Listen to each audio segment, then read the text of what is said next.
Hi, it's Mr. P here. Thank you so much for clicking on the video. Because your child has been back now for a half term, I thought it might be a good time just to go over what we expect your child to do as homework and the things for home learning that they should be doing during the week.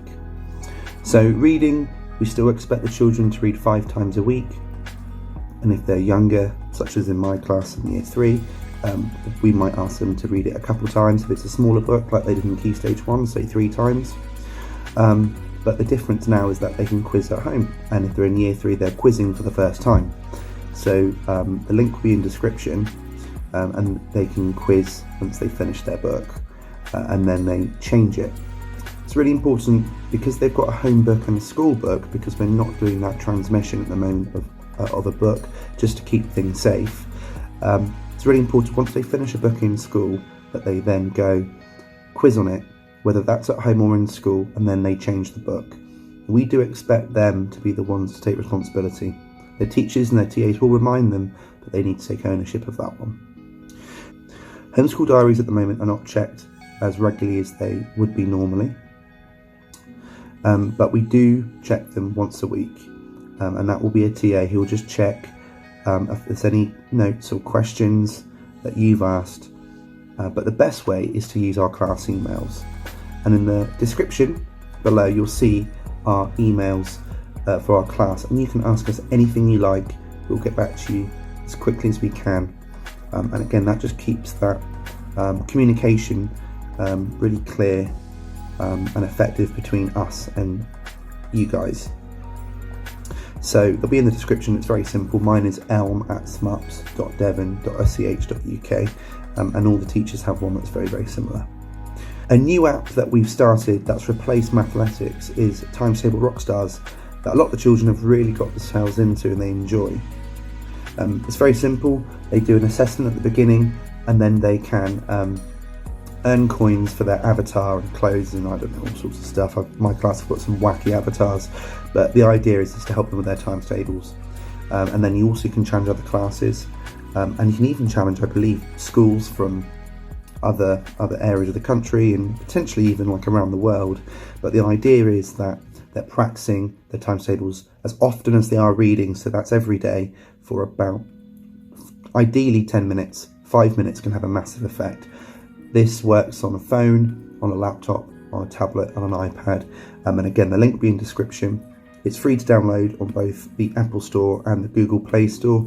It's very, very easy to use. So yeah, just download it, and your child knows their login, but we can send the logins home. Just email us if you need them. Spelling continues as normal.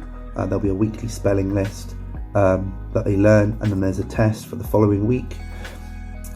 My class have it on a Wednesday, as does Apple class, but it will vary from class to class depending on the teacher's timetable. That is still something that we expect them to do. Our YouTube channel, which started off in March, has really grown and developed into something, and hopefully you've noticed that your teacher is doing a pre-teach video at the end of the week, ready for the following week, in spelling and in maths. And the idea of these videos is to give your children a bit of confidence before they start the next lesson or the following sequence of lessons, so they already have an idea of what they're expecting. And it's really important that they watch these videos. They're only about 2 or 3 minutes long. They are uploaded on a Friday usually, unless there's any technological issues.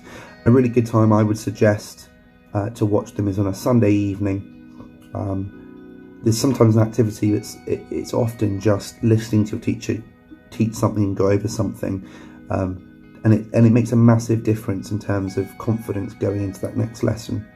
There are playlists, and it is quite overwhelming because all the teachers are uploading too, so there's lots of videos going up every single week, but you will find that there's a playlist for your year group or your child's year group. So if you go to mine, for example, in year 3, you'll see, and there'll be 2, one by me, one by Miss Decker. We alternate between spelling and maths, and it's fairly easy to find once you know that. So Android is very simple. You just simply press subscribe, whereas with Apple phones there's a longer process, but it is absolutely completely free.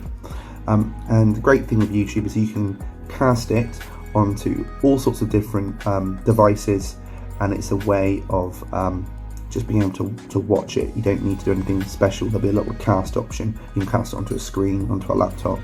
Very, very easy and effective.